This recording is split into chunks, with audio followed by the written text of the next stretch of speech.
So we have a few beings with us today who haven't been with us before. And welcome. Right? And this is a kind of, my aspiration is that these classes are a boost for ongoing exploration.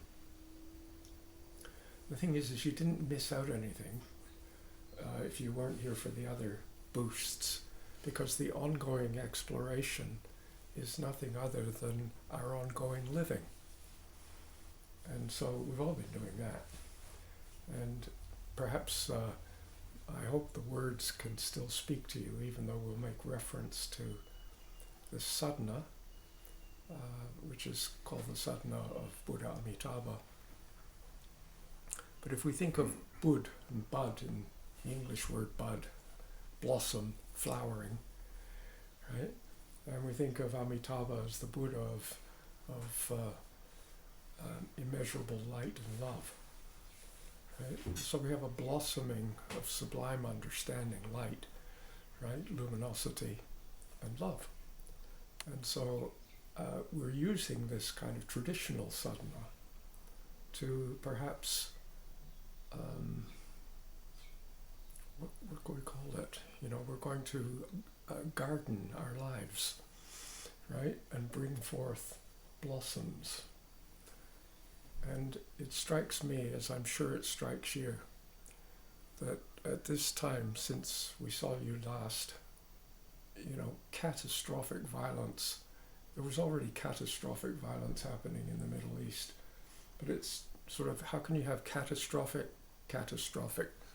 right? It goes on, and it seems surely that the blossoming of sublime understanding and love is more critical now than ever before. Right? We take refuge in love and clear seeing. We live courageously in this world of birthing, dying. Our hearts embrace all companions on this path of lucidity and freedom. For the sake of all beings, wisdom, compassion, non-clinging awareness. Sadhana.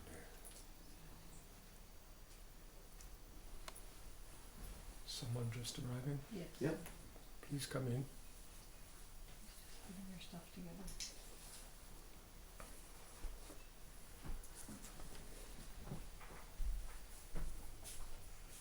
I'm sorry.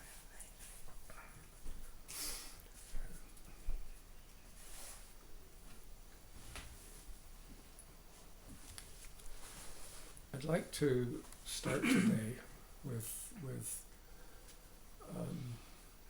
some very basic practice. Right? I mean, many of you, I look at you and you've all been studying Dharma for years and years and years. You know all this stuff, right? So hopefully we're not here looking for new stuff, right? But perhaps we could be here to appreciate the encouragement that we can give each one of us to each other. Okay? And I've been, I've sort of stumbled across a collection of recordings of all of Mahler's symphonies and all of Beethoven's symphonies, and all of them conducted by conductor Claudio Abbado, who's, to my mind, the most incredibly, beautifully sensitive conductor. He doesn't, as he got older and older, his baton got shorter and shorter.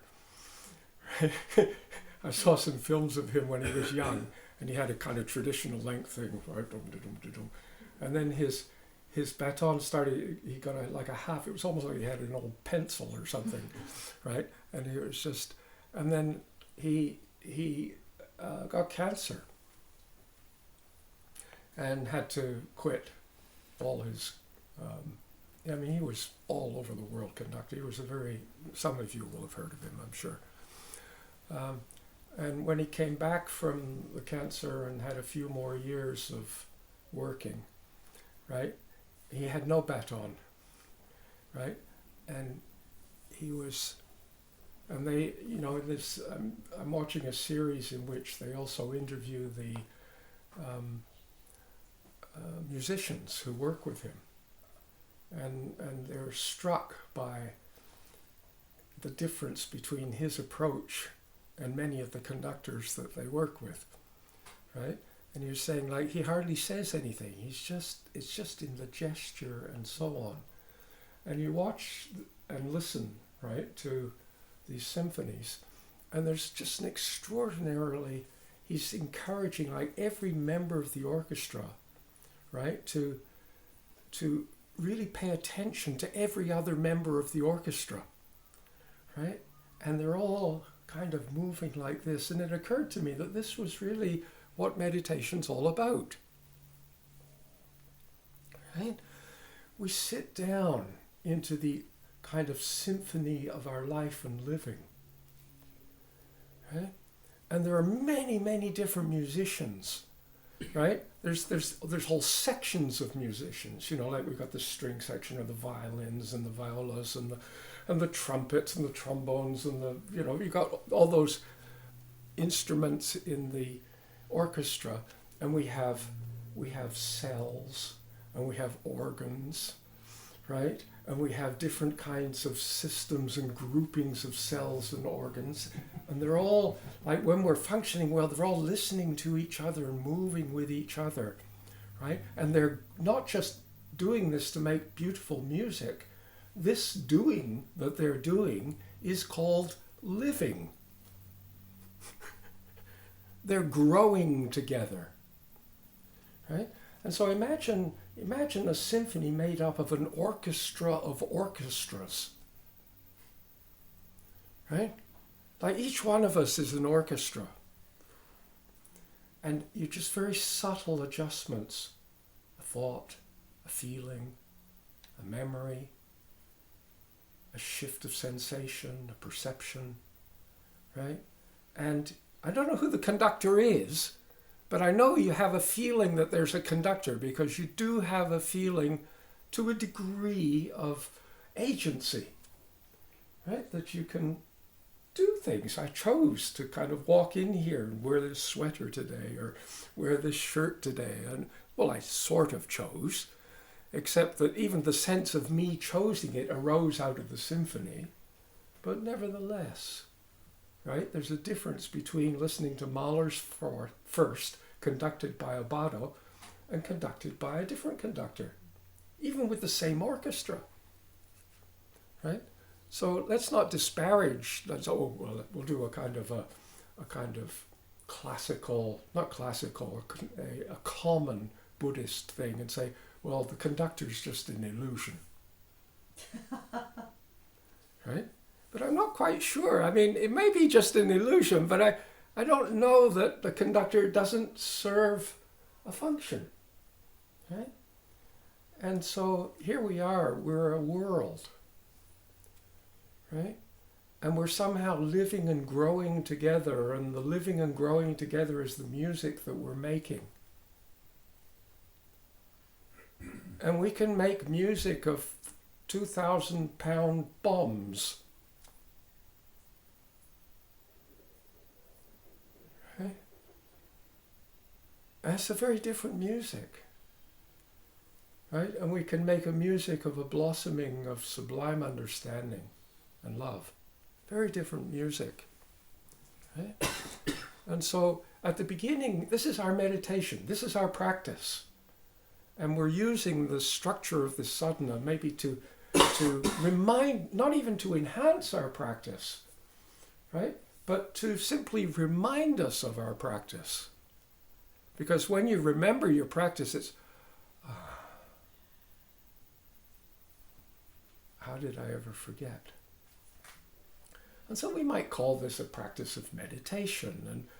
And in the Buddhist tradition, you quite often come across texts which say, at the beginning, right, take up a posture, and then you could have in brackets, of body and mind, right, that is relaxed and alert or attentive, right?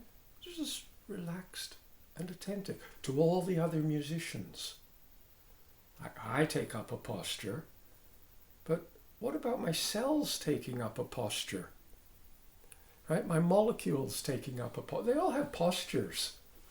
And the posture isn't this, or that. It's not a posture is not a fixed position. A posture is a kind of a stance of relating with, right? And so let's begin by taking up a posture of body and mind, not just the physical, the sevenfold posture of Varochana. We sit there and I tuck in here and we sit like this and so on. I mean, our mind's all over the lot, right? Let's find a way of doing this. And I'd like to, in a sense, like the posture, when we take up a posture of body and mind that supports awakening. And by the way, awakening is something that every infant child is in the process of being. I'm not talking about awakening as some Buddhist thing that adults do, that I'm going to awaken. It's like, imagine you're just one cell, and then you're a cluster of cells, and then you're a fetus, right? And then you're an infant, and you're, right? So, a posture of body and mind that supports awakening. What might this be?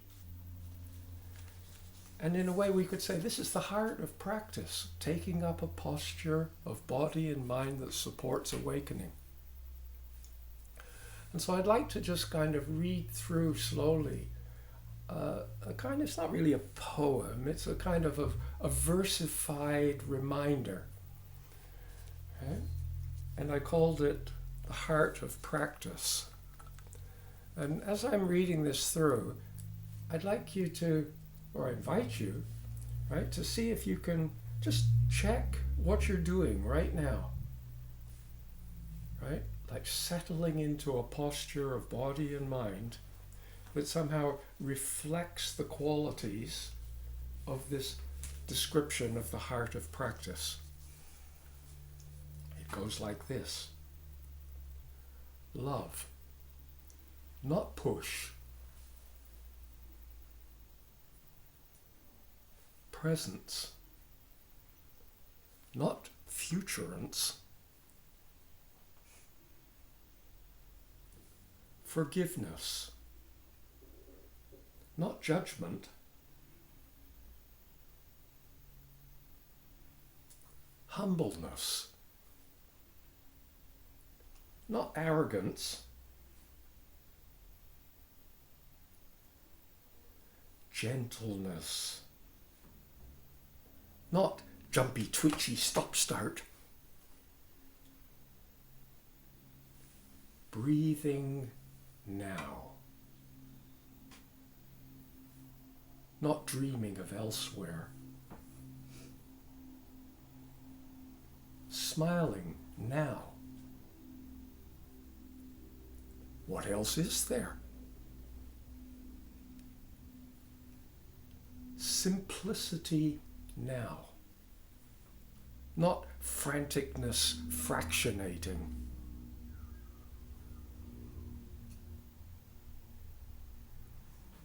And then,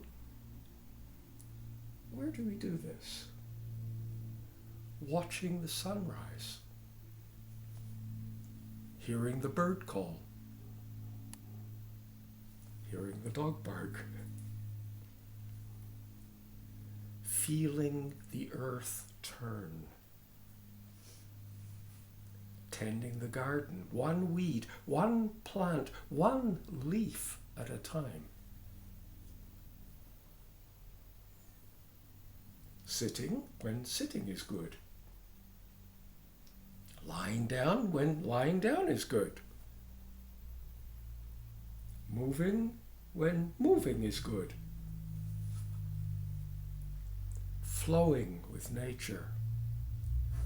Honoring fullness. Smelling the flower. Savoring the coffee. Answering the phone,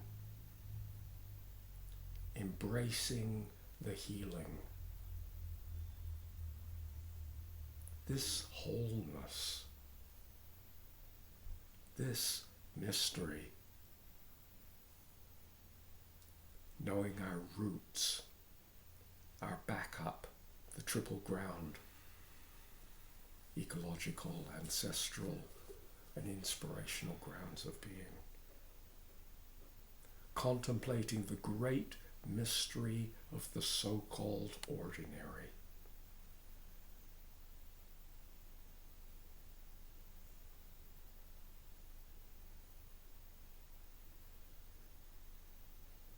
Praying for the well-being of everyone. Such is the heart of practice.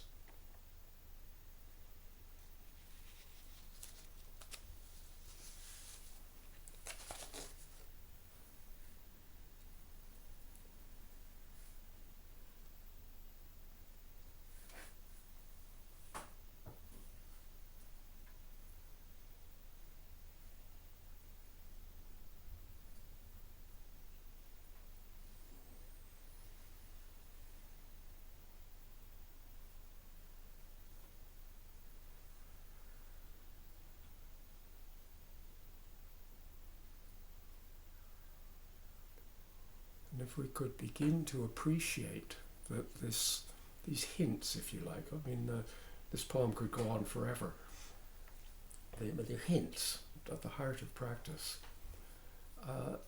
We get a sense that this is a posture of body and mind that supports awakening, that supports healthy growing.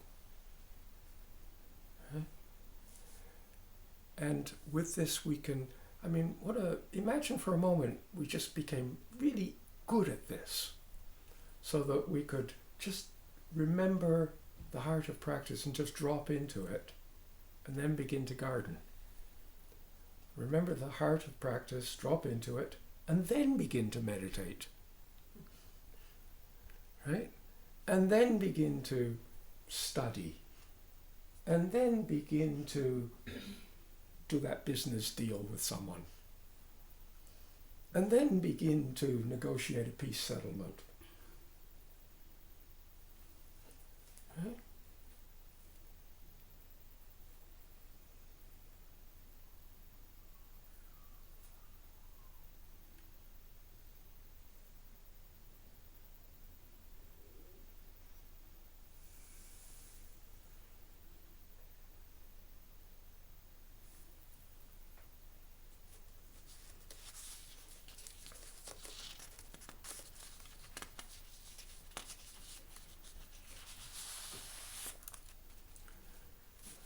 And so we're now ready to meditate. Can you get a feel for this? Is this the way you commonly experience the day? Right? Is this, so difficult?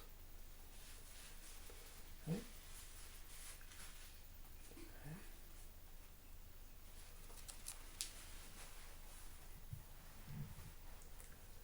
So I'd like to, today, a little bit different from some of the other gatherings we've had, I'd like to just begin at the beginning of the sadhana, just to slowly go through to where we are. Right?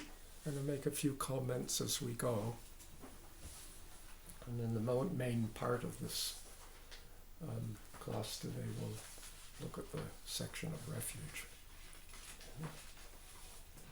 And so we begin with this prologue, and in a way it introduces the main themes in this journey of blossoming of sublime understanding and love. Right? Not introducing the main themes of the sadhana, the kind of formal practice, but of our life practice. And so these main themes can be divided up, if you like, into a view of things, right? And then our meditation, right? And then the activity that flows out of this view, empowered with the meditation, and then the action. Right? And so we begin with the view. Om. In the immeasurable expanse of nature in process. I'm going to pause after each of these phrases because each one is an opportunity to just drop into it. In the immeasurable expanse of nature in process. In faith and trust and wonderment, we give ourselves to this suchness. We are continuously giving ourselves to this suchness. Right? This seamless mystery of birthing, dying.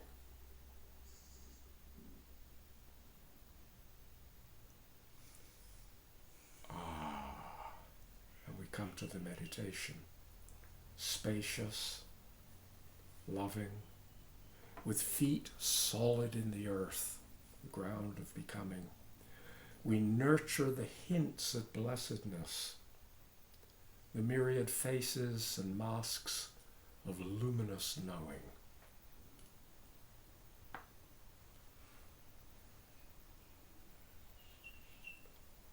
Hum. The action. Moving as this flow of compassion and deepening inquiry, we engage with all beings in ways that support the integrity, stability, and beauty of the entire field of life and living. Om, ah, hum, om, ah, hum, swaha. Through making the intent of these verses a living experience, may the blessings of love and clear-seeing presence, the unelaborated expanse of Buddha Amitabha, blossom in the heart-minds of all sentient beings.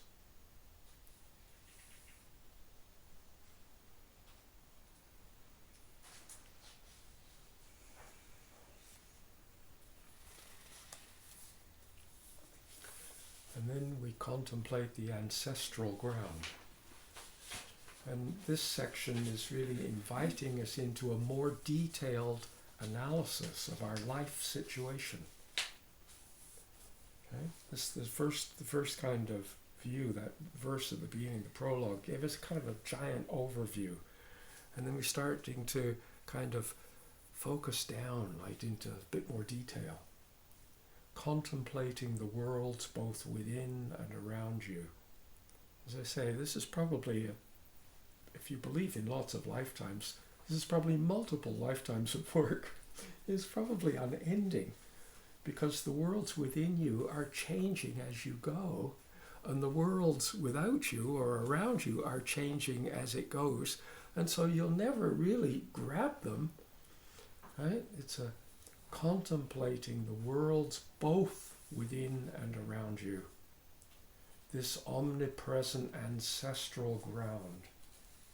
Right? These are like patterns of knowing and being and perceiving and metabolizing and existing that have been actually in process for as long as this planet's been going, at least.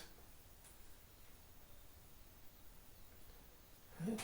This omnipresent ancestral ground, a mystery of caring and sharing, a cosmos unfolding, galaxies dancing, solar systems birthing and dying, evolving matrices of physics and chemistry, domains and dimensions of movement beyond imagining.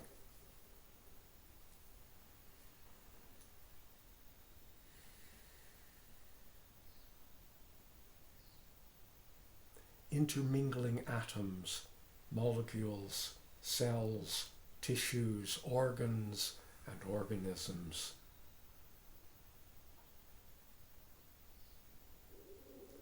Collaborations of archaea, bacteria, eukaryota, flora, fauna, and fungi. each being a universe of ever-fresh awareness. And I'll add to it here, each being a universe, an ocean of music. Continuously birthing in and from this ancestral mothering, whilst simultaneously contributing to the mothering of myriad future beings, ancestors begetting ancestors, worlds interpenetrating worlds, this immeasurable dancing of nature in process.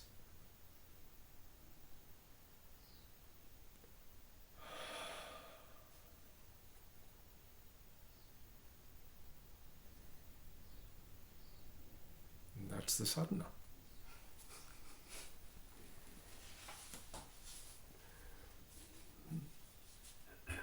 Each phrase is the sadhana. Okay? From time to time, we might find ourselves blessed with an effortless, all-pervading sense of ungraspable living mystery. Are you, from time to time, blessed with such a sense? I hope so. Right? Because then you might be able to practice mindfulness. Why do I say that? Right? Because mindfulness is a common English translation of a word called sati. But sati doesn't mean mindfulness. It means to remember. Right? And you can't remember something unless you've already remembered it. So you remember it.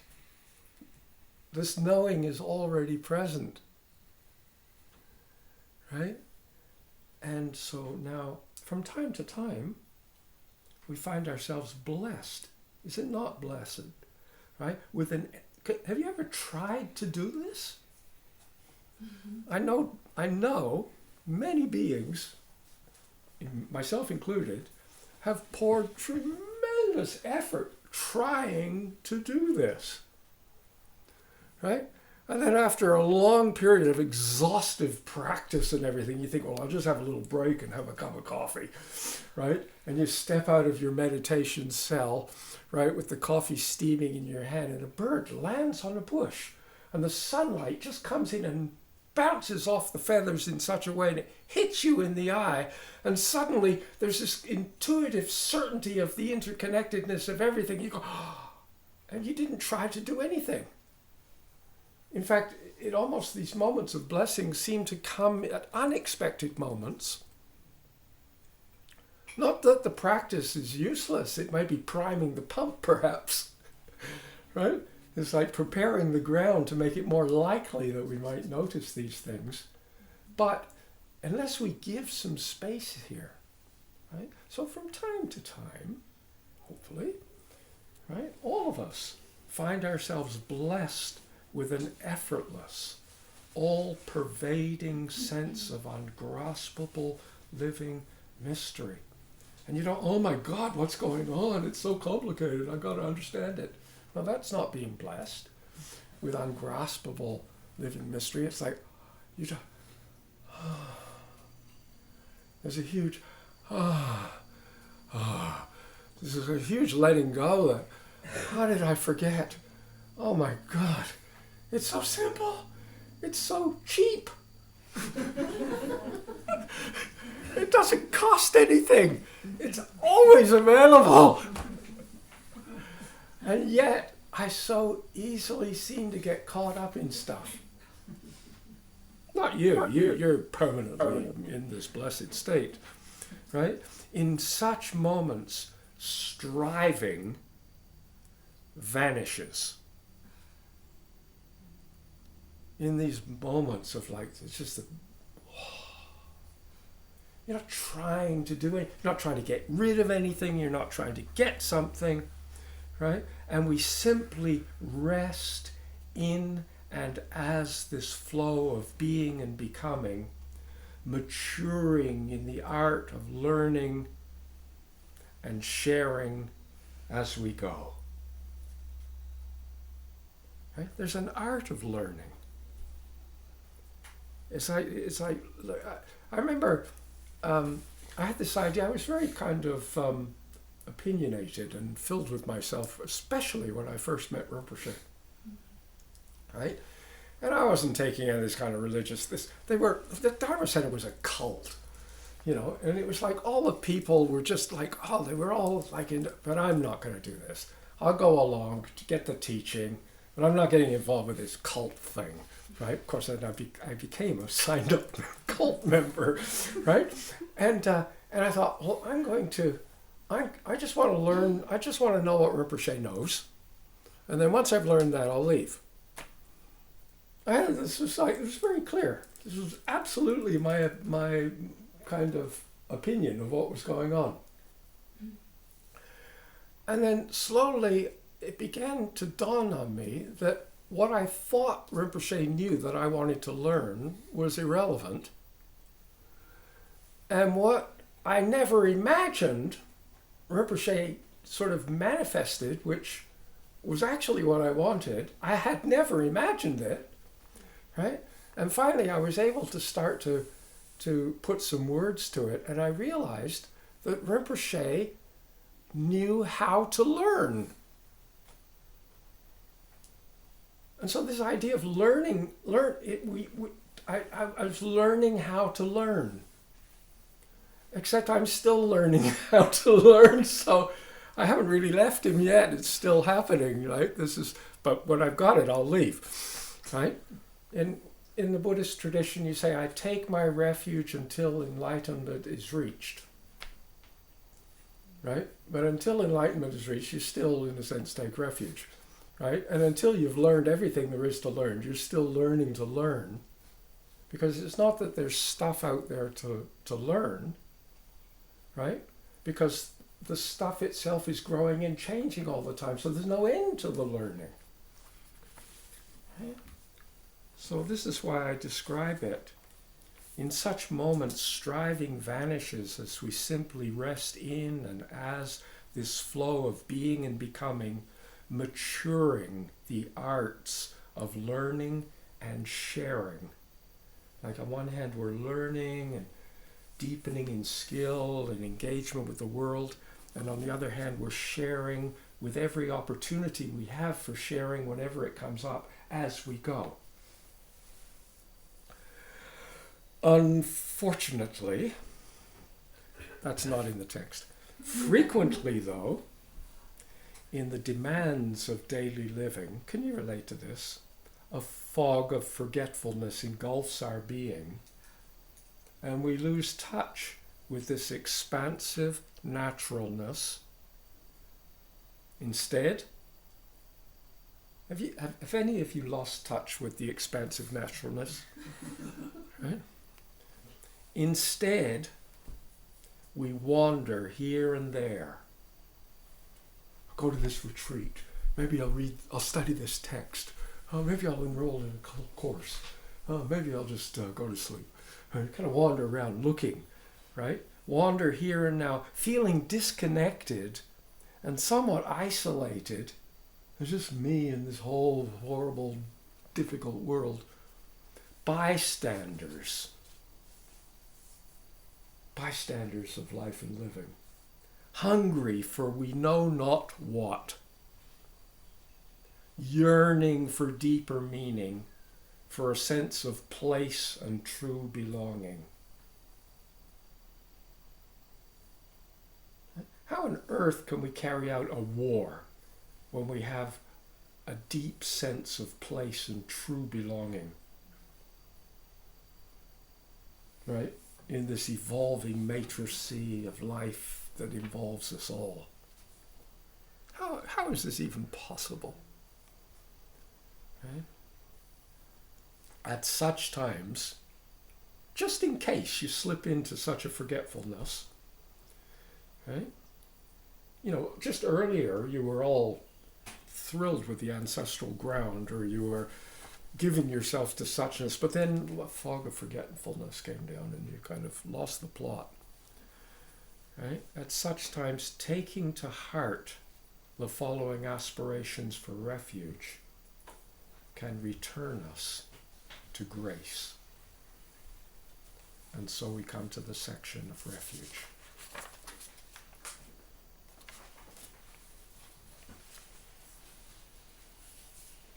I'd just like to read the text first, and then I'm going to ramble on. Right? I take refuge in Buddha, pure and total presence.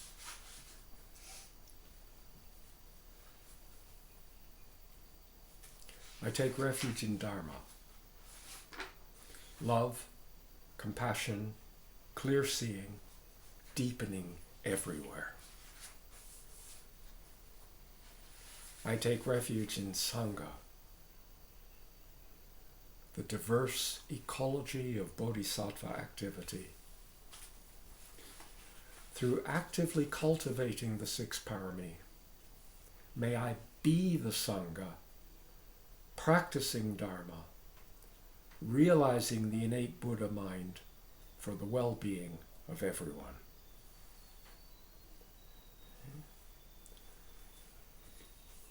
So I'd like to kind of wander a little bit into this. Right? And the first one is a kind of more general observation that we can engage in refuge practice from many postures, you might say. Right? And so sometimes taking refuge, or what we call this, is just to use this phrase, taking refuge, right, is really more of an aspiration. You say, I take refuge in the Buddha, the Dharma, and the Sangha, or take refuge in wisdom, compassion, non-clinging awareness, or whatever it is. I remind you of the book that we produced a number of years back, True Refuge, and it's just chock-a-block full of all sorts of alternate ways of, if you're a little bit, the words Buddha, Dharma, and Sangha are getting a bit stale for you, try these, or try this, or try that, and there's dozens and dozens of different possibilities there. Okay? But you find I take refuge in the Buddha, and I haven't got a clue what Buddha is. It's more like I'm aspiring to Dharma. And so taking refuge as an act of aspiration. It's a kind of a strengthening my aspiration to take refuge in pure and total presence. I'm hardly ever here, but I aspire to pure and total presence. Okay? And by the way, if for those of you, and there may be some of you, right, who don't feel any kind of ongoing, deep, heartfelt, meaningful connection to Buddhist language, Buddhist traditions, right? My suggestion, if you feel that there's still something here worth working with, is you just ditch the words Buddha, Dharma, and Sangha, and you say, I take refuge in pure and total presence. Don't worry, you won't leave anything out. Right? I take refuge in love, compassion, and clear seeing, deepening everywhere. Never mind about what Dharma means. Right? You've got it all. It's all there. Right? I take refuge in the diverse ecology of bodhisattva activity. Never mind Sangha, it's too complicated. Right? Sangha actually means community. It's really a translation of that word. Right? So we could begin our journey of refuge with a sense of these are aspirations that I'm moving towards. And in order to, how can I put it, aspiration on its own can transform the way we engage with beings. Right? Because it's like to set this up for yourself, right? I aspire to, right, pure and total presence. I aspire to love, compassion, and clear seeing, right? Maybe later on, deepening everywhere could mean something, but right now it's good enough. And even if it's just me, for me to be pure and total presence, right? And then later on it's maybe for my cells, but what on earth does it mean to be present when you're constantly changing and in fact there's nothing there, and it's, right? Things can become more subtle, but at the beginning, to aspire to this. You know, I aspire to be mean and stingy and miserly. Right? You know, basically, refuge, as I pointed out in True Refuge book, is really a sense of safety and security, a place and belonging, a home. It's where our home is, our refuge, right? And so where do you go for refuge, right? And some people, well, I go for refuge in binge eating, and I go for refuge in amphetamines, and I go for refuge in alcohol, and I go for refuge in fame and glory, and I go for refuge in an astronomical number of hits on my website, and I go for refuge in, and so I even suggested, look, it's ridiculous to say I take refuge in Buddha, and then you're feeling a little bit shaky and uncertain, so you go and have a snack. It's like the path of refuge is a path, it's got to be real. So I suggested to people that they stand in front of the refrigerator, hang on the door with it open and look at all the food and say, I take refuge in snacking. And for once, your body, speech, and mind are in accord. I'm not joking, right? And by doing that, you go, holy Moses, this is no refuge. And up until then, I was kind of fooling myself, but suddenly it became so ridiculous, right? I find my sense of home and belonging in, and if you do, fine, enjoy it until it doesn't work anymore. But somewhere along the line, right? How do you find your sense of home and belonging when you've got catastrophic illness or when your whole city has been destroyed? Either it's impossible, or you got to find, you could still find it in love and clear seeing. There are things which are deeper than that. Even in the midst of death and dying, we could find this. Okay? So this is aspiration refuge. And then gradually our aspiration becomes, you keep on aspiring and aspiring and aspiring, and gradually you start to realize that you're not just merely aspiring to this, you're starting to shift into the second way of working with refuge, which could be called application. So now you start to work with pure and total presence. Now you start to actually work with love, compassion, and clear seeing deepening everywhere. Now, you don't have to say the words, but the doing of it, the application of this, right? And then finally, the kind of the last level, if you like, of refuge is, you could call realization refuge, right? Is when you realize that actually the whole of nature is only doing this. Life is constantly creating homes for itself. We create the universe that we live in as we go, step by step. This is I'm jumping off to something. Okay? And there's the kind of a recognition. And so at that moment you go, I don't know who you're going to say this to, but you say, thanks for the reminder. Right? When it popped up in there. And let's look at this, right? I take refuge in pure and total presence. Right? When I talk about pure, I just want to clarify that I'm not talking about some morally pure or ethically pure or something like this, right? In the Buddhist tradition, in many spiritual traditions, purification is incredibly central and important, and in the Tibetan form of Buddhist practice, we do a meditation called Vajrasattva, and we do hundreds of thousands of mantras for purification. We're going to purify our minds and purify our bodies and purify our intent. And I really felt a huge feeling that this was worth, I wanted to do this, whatever that meant. And one day, this is, by the way, who can I find in Ottawa? Someone there in Ottawa. Is anyone? Someone in Ottawa who shared a house with me. Right? Anyway, back in those days, at the house we had crystal staff in Ottawa. On Belmont Avenue, we had this huge house. And we were having a retreat on Vajrasattva. And, I was the teacher, right? And we had all these people in retreat, and they're all doing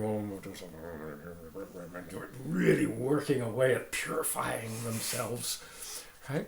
And because, we didn't have big setups in that day, so not only was I the teacher, but I was also the cook, and bottle washer, and so on and so forth, because I was supporting these people to do their retreat. So one day, I had to go and do some shopping to buy some food for the retreaters. And I walked next door and there was a health food shop. And I had an epiphany in the health food shop. I suddenly realized what all this purification business was about. Because I was reading the label on one of the products in the health food shop and it said 100% pure, no additives. And it suddenly dawned on me that pure meant 100%. Not taking anything away from it, not adding anything to it. It's purely what it is. And the work of purification is the work of entering into an appreciation of purely what it is in all its magnificent and sometimes gory detail. Right? Pure until, so we're talking about a kind of a wholeness, pure, in case we didn't get it, and total, right? Like total presence. And at the beginning, I aspire to pure and total presence. I want to, what does this mean? Somehow it involves the ancestral ground that we talked about. It's my cells and molecules and so on. And then I begin to realize that this present, at the beginning, it was like pure and total presence is not pure and partial past tense or, impure or partial future tense, right? But it was present. So present sort of was a measure of time, right? I mean, lots of years, past, present, and future, right? So you start looking at the present right now and you see that the present, there's like a microsecond before the present was past. And in the sense that the present becomes skinnier and skinnier. It turns into this unbelievably, nano-sized sliver sandwiched between an immense past and an immense future. And you're sitting there trying to balance in this thing, and it's like it's constantly shifting and changing, and you constantly fall into the past, and you constantly fall into the future, and not to mention trying to do it with all of your being, right? The pure, the total, right? And so this is, and so you work at being present. And I remember someone, maybe even someone who was here, excuse me if it was you, right? But they came to me during the retreat and they said, Tarchin, I'm finding it so hard to stay present. And I must say, there was a moment, I nearly made some super glib answer, right? But I realized that they were hard for them, So I paused for a moment, right? But inside I made a super glib answer, which was, where else can you be? How can it be hard?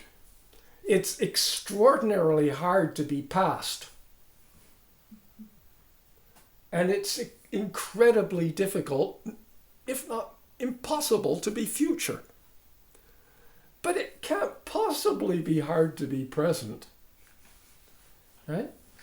But I think part of the difficulty of this is when we carry this kind of metaphor of past, present, and future whenever we talk about being present.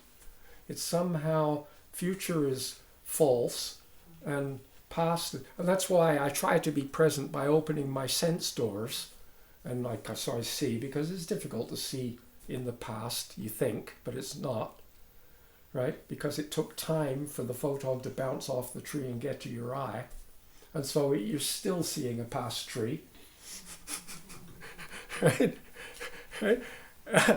If you really go into it, the idea that present has anything to do with time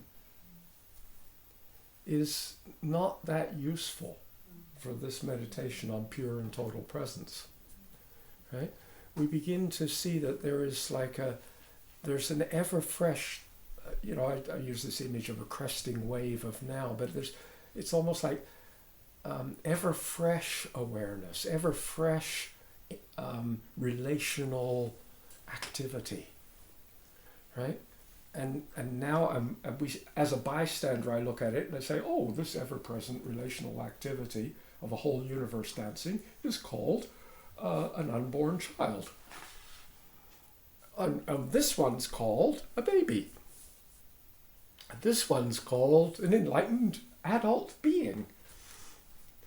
Right? But they're still dancing, ever fresh, and that ever, it's like ever presenting. Right? Imagine that presence.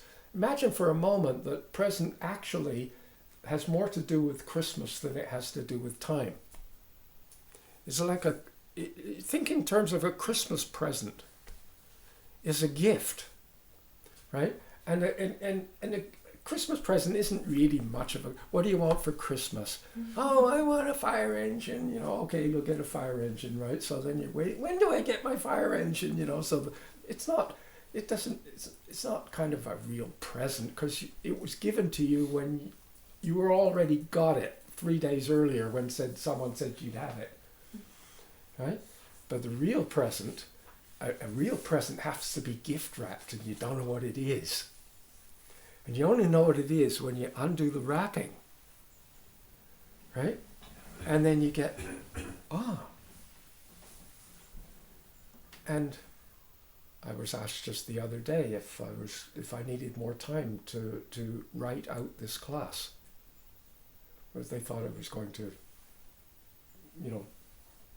write the class and then I would deliver it to you. And I said, well, actually, I don't know what's happening until it's happening. It's gifting. It's coming up. It's always, this is present. It's a gift and it's presence, right?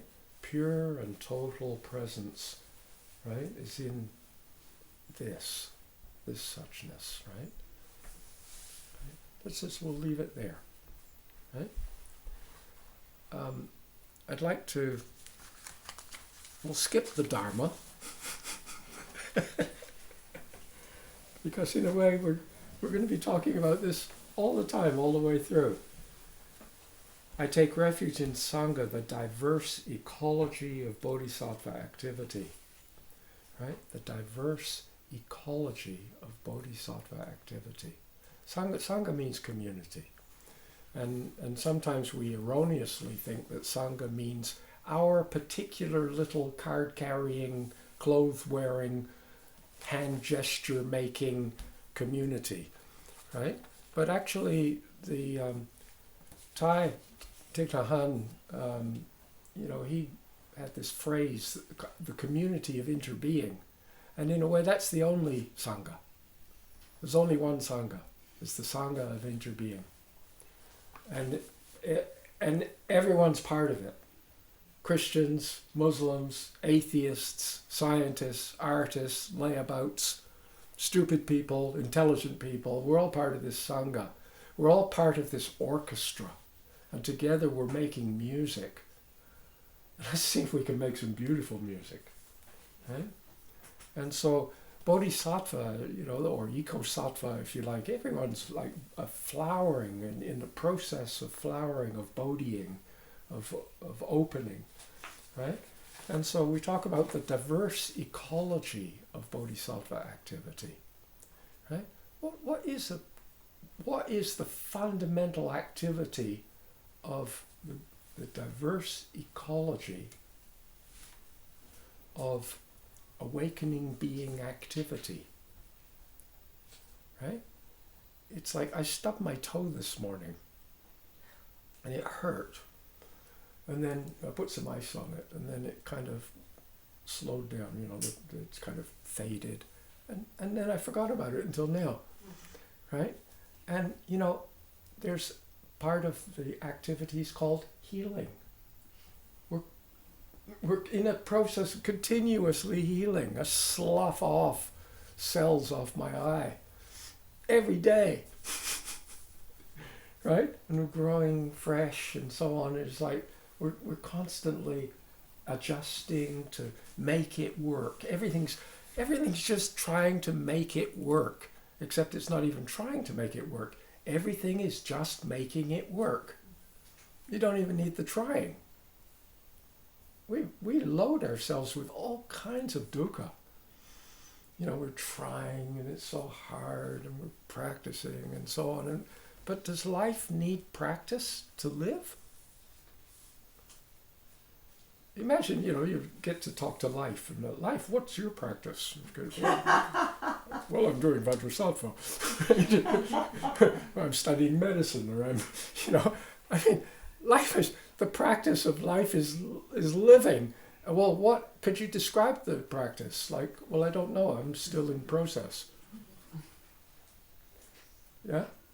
Right? But strangely enough, we can be better at it. There's some really extraordinary jazz musicians who can sit down with other jazz musicians, and some of these huge concerts where you get very famous musicians coming together, and sometimes if you hear them talk about what they do, sometimes they meet in the afternoon at 4:00 and just go over a few ideas, and then they do the concert. And then they don't see each other for another year, right?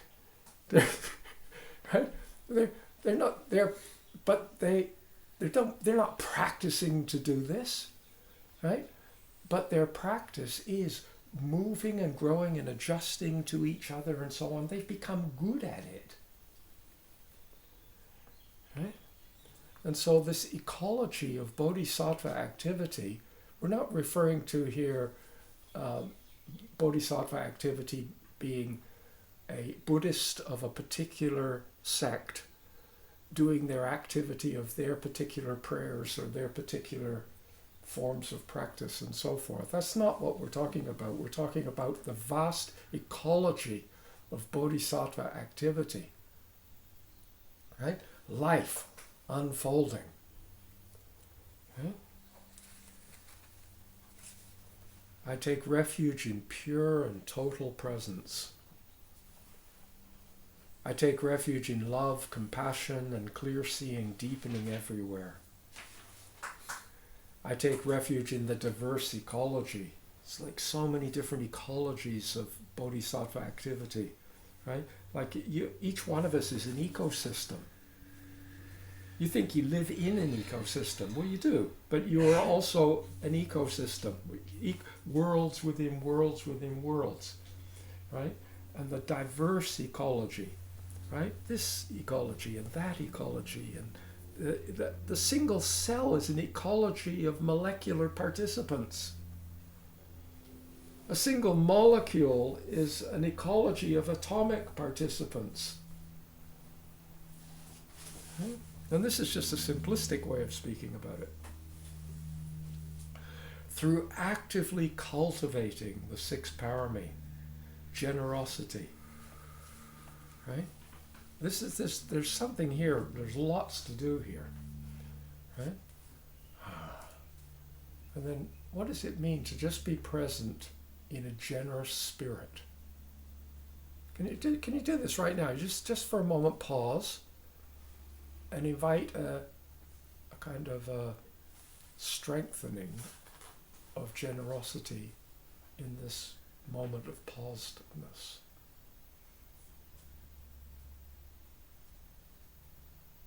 It's like we give ourselves to this moment. We give ourselves to this activity. We give ourselves to this breathing. It's like there's something that's opening. Right? Generosity. wholesome relating, right? Like I'm doing all of this, and then all of a sudden I become aware that while I'm trying to do all of this, right, there are other beings in a world around me who I am called to relate to. Like, and they're bloody nuisance, disturbing my meditation practice. Wong Chuk and I, we used to live up at the Dharma Center in Canada. We had a period where we were virtually the only two people on property for a whole winter. And occasionally visitors would come, but we were the standard people there. And we were both in our own separate places in retreat. And then someone would drive up, and it was a nuisance. They disturbed our practice, right? And we were practicing loving kindness. We were developing the important things, and they come up and want to know where the coffee's kept, and how do you operate the stove, and can I book in for next weekend's retreat hut or something? And you kind of find yourself, okay, well, you deal with them, and thank God they're gone, and I can sit back into my meditation, right? And we used to once a week, Wong Chuk and I used to meet and have a cup of tea together, right, and speak a little bit, right? That was about the only conversation, and both of us, it dawned upon us separately how blessed relief this is, right? That there was an inconsistency between how we felt about the visitors to the center and what on earth we were trying to do, right? So we thought, oh, this is not working. So it sounds corny when I put it into words, but at the time it was very meaningful. We decided at that point, we made a decision, from now on, everyone who comes on the property is the living Buddha. And now we have to, and of course, if the living Buddha, can I help you? Would you like a seat? Would you like some tea? Is there anything I can do for you? Right? Change the game. Right? But how do we relate to others? Right? Wholesome relating. Even when I'm on my own, like, how do I relate to the tree? Can I relate? Is wholesome relating meaning, like behaving properly to someone in a good way? Or does wholesome relating, it takes two to relate. So first of all, it's not just your business, it's also the business of whoever it is, or sometimes it's hard to call a tree a who, but that's what I'm implying. Every living entity is a who, right? We're relating, I don't want to call it it. It sort of strips it out, and we can do anything to it. I have chopped down it trees, but I've never chopped down a who tree, right? Because when the tree is who, I can't bear to do it, and I don't. I mean, this is an aside kind of thing, but it's just like when we turn the being we're relating into a genuine who, we relate to them differently than if we just call them a terrorist or a maniacal politician or the next door neighbor, right? It's like, but they could be who. Right? So wholesome. Imagine the two who are involved in this, are somehow this relationship invites an increased appreciation of wholeness in all the participants of the relationship. That is wholesome relationship. It's not a whole relation, it's wholesome relation. It's really small aspiration. This is somewhat whole, somewhat more whole, right? Nudging in this direction. Right? Right? So wholesome relating. Right? Patience. Everything has its own timing. It's not on your time. Not everything's not on my time. Right? And when we're impatient, if you look at it, you'll see it's at that moment you're not actually recognizing that whatever it is you're impatient for has its own timing and its own causal situations and so forth. And so actually patience is not so much a quality you have to develop, it's actually an insight. Right? Patience is profoundly connected with insight. Right? Skilled use of energy. Right? And at a very simple level, right? In a sense, making effort and energy when it's useful to make effort and energy, and not bothering to make effort and energy when it's not useful. Right? Helping when helping can help, but not keep on trying to help when helping can't help. Right? Skilled use of energy. These are lifelong skills we get better at. They gradually, there's a kind of they're called the perfections, right? Because by working with this, we gradually thoroughly make we thoroughly make ourselves, right? A continuity of caring and inquiry. Right? These skills in attentiveness and profound understanding, right? Like a kind of a recognition of the kind of multiple interknowingness of whatever it is. Right? Through practicing, through cultivating these 6 parami, may I be a diverse ecology of bodhisattva activity, practicing love, compassion, clear seeing, deepening everywhere, right? For the sake of everything and everyone, realizing pure and total presence, right? For the sake of everything and everyone, right?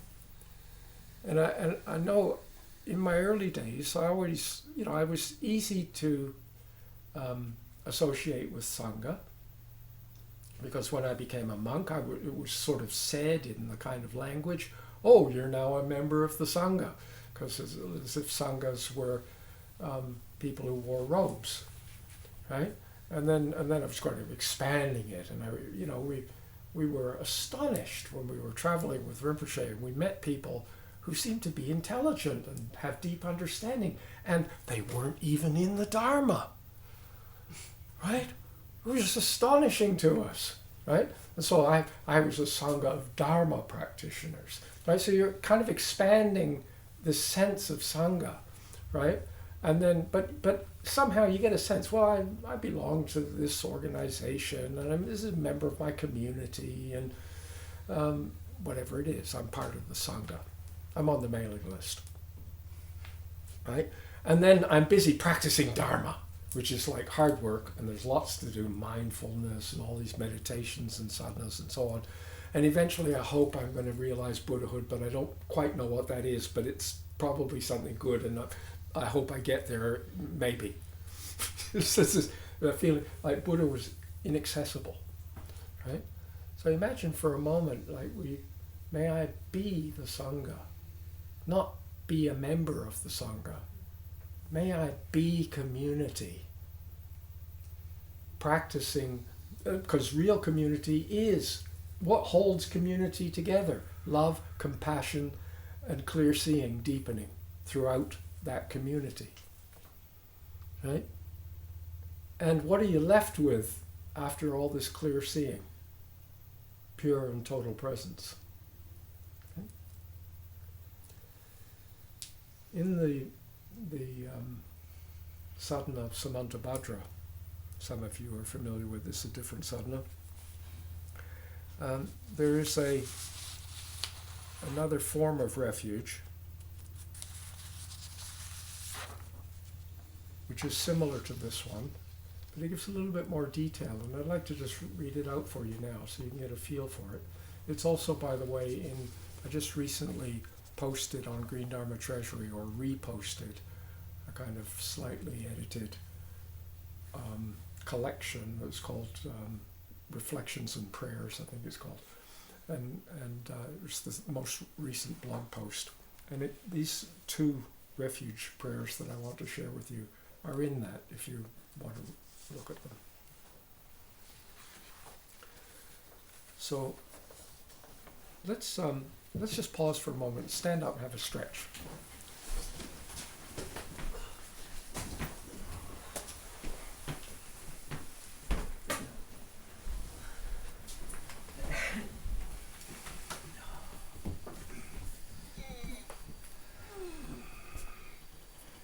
Imagine for a moment that when you're doing this sadhana, what we're doing is making music together. Do you ever have a sense that when you sit down that meditation is a kind of a solitary practice? I think that's a mistake. But the idea that because you get together with a group of people and meditate in the same room, that somehow this is not a solid... People can be absolutely solitary, sitting in a room full of meditators, meditating together. Right? But imagine for a moment, let's go back to our first metaphor, right? Music, right?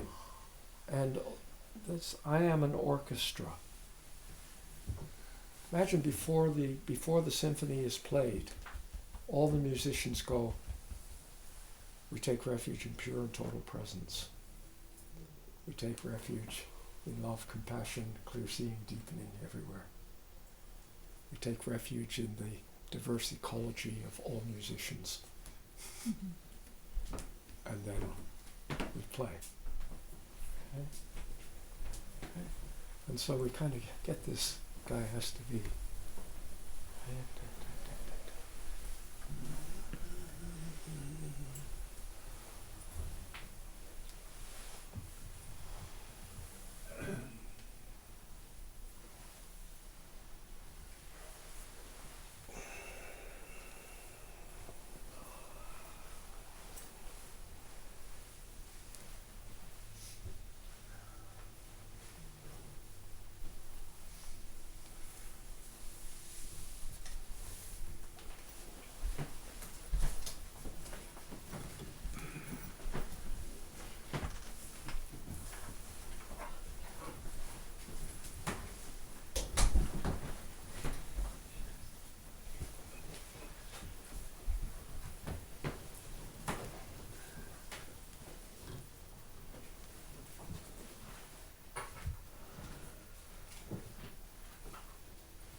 Musicians are gradually filing in. The audience is sitting in silence. The musicians are just sitting in repose, waiting for the conductor to walk on the stage.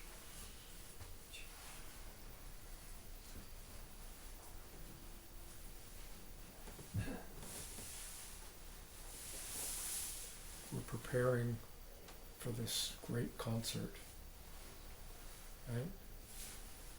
We're taking up a posture of body and mind by giving ourselves to this suchness.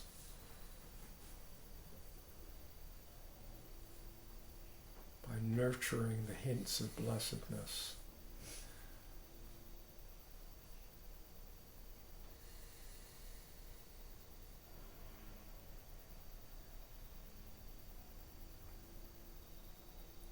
By moving as this flow of compassion and deepening inquiry.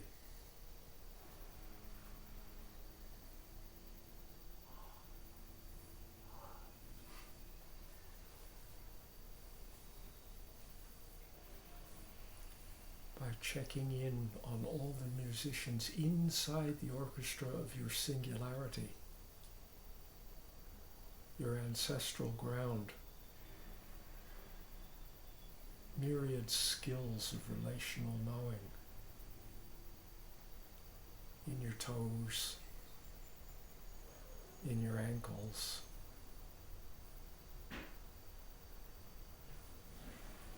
Throughout your torso.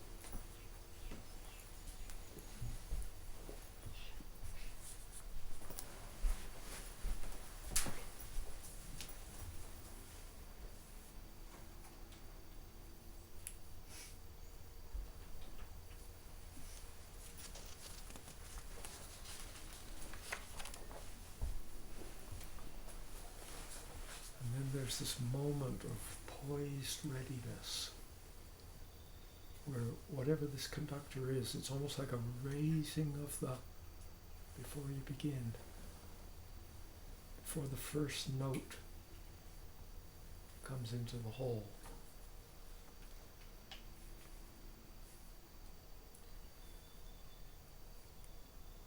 And the words of this symphony begin to sound. I take refuge in the true state of affairs,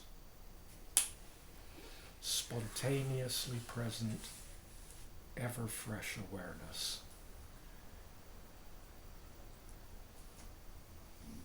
Radically inclusive love, blossoming in all its fullness. Vast, ungraspable suchness that is this living world universe. This is ever fresh Buddha in action.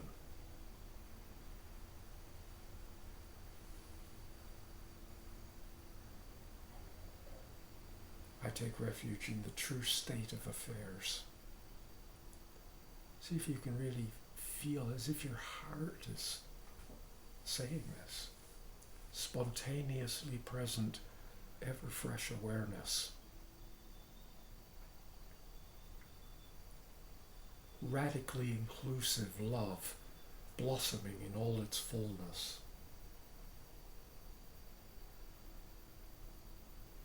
Vast, ungraspable suchness that is this living world universe.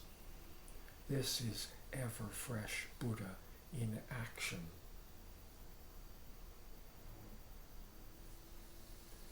I recognize, celebrate and cultivate the paths, teachings and encouragements that support our realizing the true state of affairs.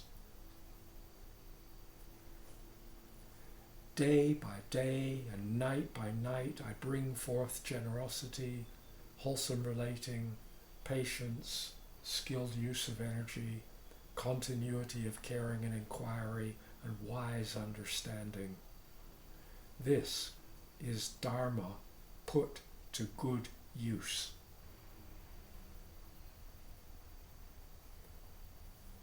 I recognize, celebrate, and cultivate the paths, teachings, and encouragements that support our realizing the true state of affairs. This can be an aspiration refuge. This can be an application refuge. This can be a realization refuge. Day by day and night by night I bring forth the six parami. This is Dharma put to good use. Releasing into a profound sense of being this continuously gestating mystery of communion. I am home. This is experiencing of true Sangha, the fruition of all refuge practice.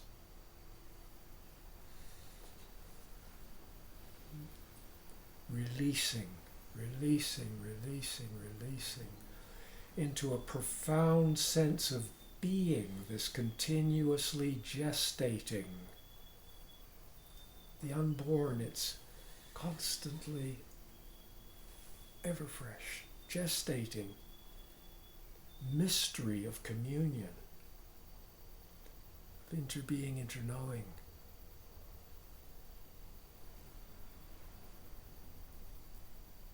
Realizing this, I am home.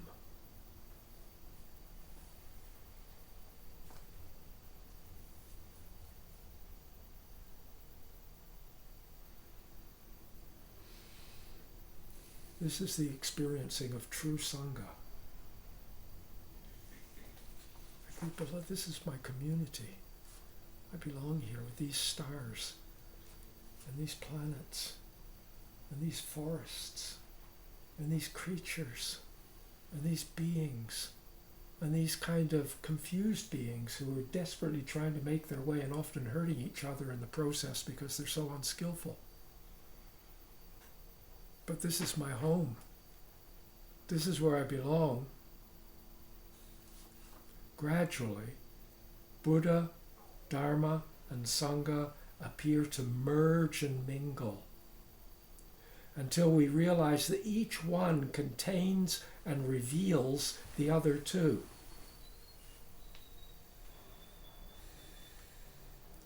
This is a wondrous three-in-one refuge. It's where we all belong.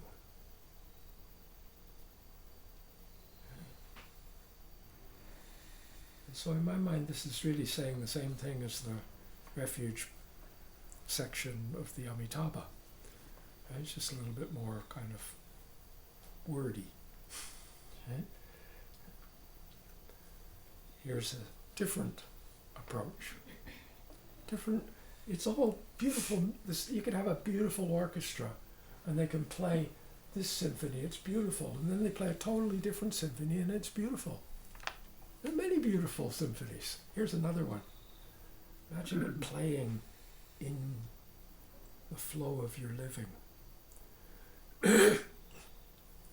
We take refuge in the multi-dimensional ground of becoming. We take refuge in spacious openness and engaged presence, the nature and activity of this ground. We take refuge in this planet-wide communion of life unfolding.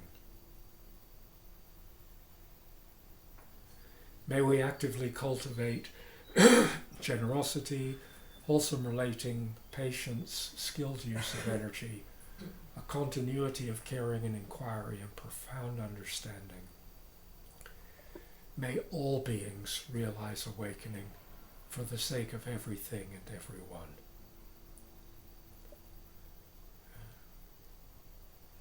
We take refuge in the multi-dimensional ground of becoming. I'm not talking about on your behalf. I say this when I'm totally by myself in a room. We, all of me, right? We, all the atoms of me, all the molecules of me. And by the way, the atoms of me, right, are continuously flowing into me, into the so-called me, and out from me. So it requires also, how long has this, just right there, can you see that one? There's a carbon atom right there. Mm-hmm. No, not that one, this one. Right? And it's on a journey. There was a time when it was a carrot.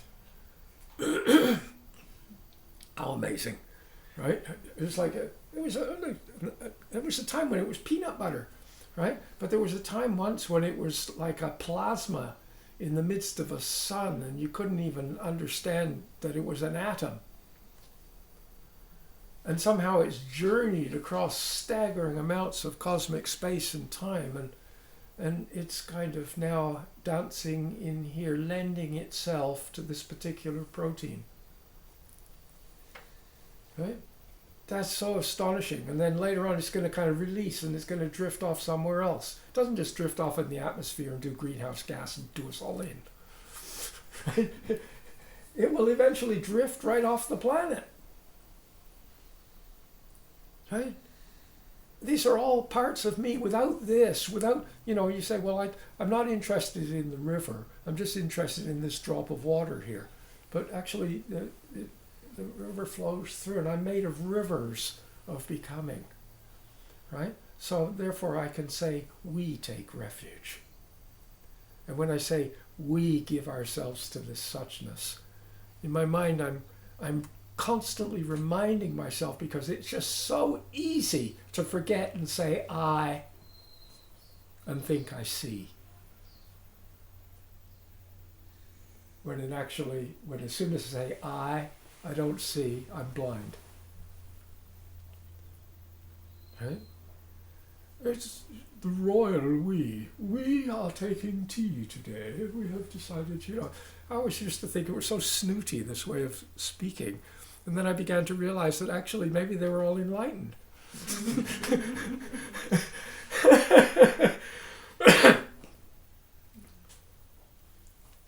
So we take refuge in the multi-dimensional ground of becoming.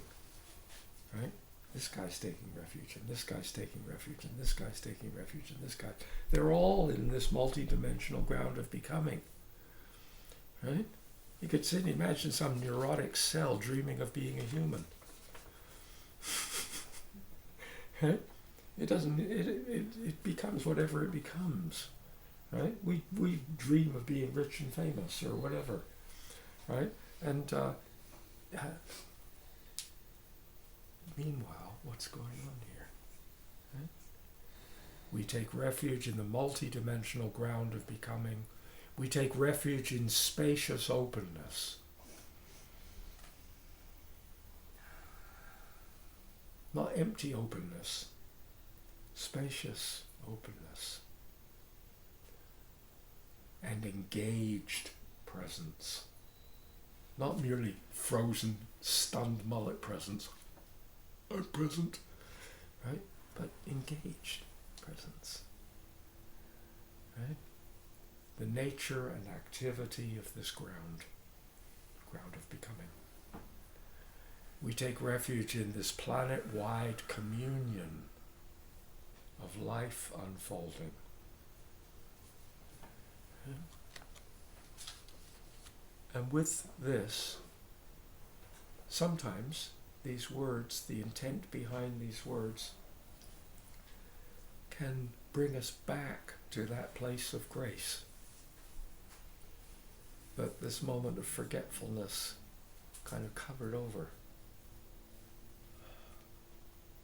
And at that point, all striving vanishes, which means we don't get to the rest of the sadhana. Because it's complete in this. And I don't mean this is okay, now I know that, now I can get back to whatever it is I have to do. It's like we are learning the art of moving in this openness in the midst of the very ordinary, real challenges that we meet every day in being a transient organism in a evolving society on a transforming planet. Right, where everything's in motion. And so, in a sense, the hubris that we might have, that somehow we could get it all together and understand all of this, and know how it works, and then do the right thing, seems quite bizarre. Right? And yet, can we learn to kind of move well in this fluidity of being, becoming that we are? Right? And sometimes bringing to mind these words, images, phrases, metaphors, right, can sometimes go, right? And just to remind you once more that when I'm offering this kind of ongoing series using the Amitabha Sadhana, and I'm talking about the things in the Amitabha Sadhana, but you're going to have to do a bit of work. And some of you, it'll be hard work, or what I really mean is repetitive, consistent work over a long period of time. to continuously remember that what I'm suggesting to you isn't that you spend all day long saying these words over and over again and somehow you're going to brainwash yourself into believing it, right? That we all have been engaged in all kinds of practices. Hopefully you found some which are close to your heart and meaningful to you, right? And this is maybe what you work on, and this is your work. Maybe you're doing anapanasati, I'm speaking in Buddhist language, breathing meditation, or you're doing a particular sadhana practice. Good, right? But can we, and that's we're developing a continuity of caring and inquiry. What are we developing? We're developing the 6 parami, right? And we're working with what works for us. However, there are times when it all eclipses. And we begin to see, we have these moments where we realize that having sort of like just momentary moments of blessedness is simply not good enough when we're face to face with what on earth are we going to do about the ongoing genocide in Gaza? And not having a clue how to answer that question. Right? And if our spiritual practice is just kind of withdrawing into a beautiful little shrine room and forgetting about it for a while and doing nice practices and reciting these lovely poems over and over again, I think even we realize we're deluding ourselves. Right? That somehow we need a continuity of caring and inquiry. We need a continuity of a blossoming, a continual blossoming of profound understanding of this kind of deep, ungraspable, unpin-downable interconnectedness of everything, the mystery and love, the willingness to accept the legitimacy of another being as they coexist with you, not requiring that they be the being you want to love, but that you can love the being they're being. Okay? And so maybe we're sharpening our mind and cultivating all kinds of skills that are very useful on the path of awakening. Okay? But in these classes, I'm trying to encourage the possibility that we can also put them all together and actually walk them and move with them. And Amitabha is particularly in the Buddhist tradition, the meditation on Amitabha is frequently used at the time of death and dying.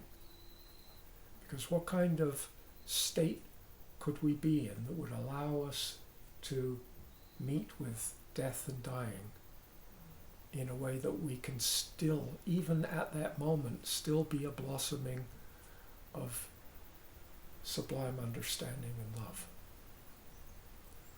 And at that point, the words from the Heart Sutra could come ripping through. There's this phrase which I love in the Heart Sutra. It goes, "For in truth, what could go wrong?" Right?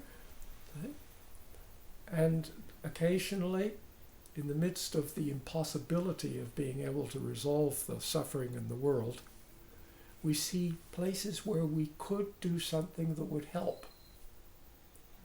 And we do it. Right? We help wherever we can. Right? And we're cultivating this quality. And in the process of making music this way, it encourages others to make music in a similar way. And they were interviewing a whole lot of different people who made music under the baton or the hand of a Bado, and all of them said, that he didn't talk about technique, or because all these people are master musicians already, right? And he was they just found, and they did lots of practice sessions still, all kinds of rehearsals and so on, but they said the rehearsal was never the same as the concert. And he said somehow in the concert some kind of magic happened, and somehow in something that was amazing about him was that, unlike a lot of conductors, he's conducting a symphony. He doesn't have the score in front of him. He's memorized the score of every single symphony that he conducts, and he conducts the whole range of classical work, right? Amazing kind of being, right? And so he's having just eye contact all the time with the people, right, who are there, right? It's like, right, and they say, and somehow just being there brought out something in their playing which was better than, like beyond what they normally would do in their practice and so forth, right? Can we, so practicing, being this, and then lending yourself to others to make music together, that somehow the music that you make together is somehow something even more magnificent than the music that you can make on your own, right? And you somehow, in your playing, you're not instructing, a little bit louder, a little bit quieter here, we're trying to make it work. No, it's like you're attuning, and it's like, and then you're both surprised by where it goes. Right? This is the path of really, you might say, the heart of practice, the root of practice, right? And it's also the story of living.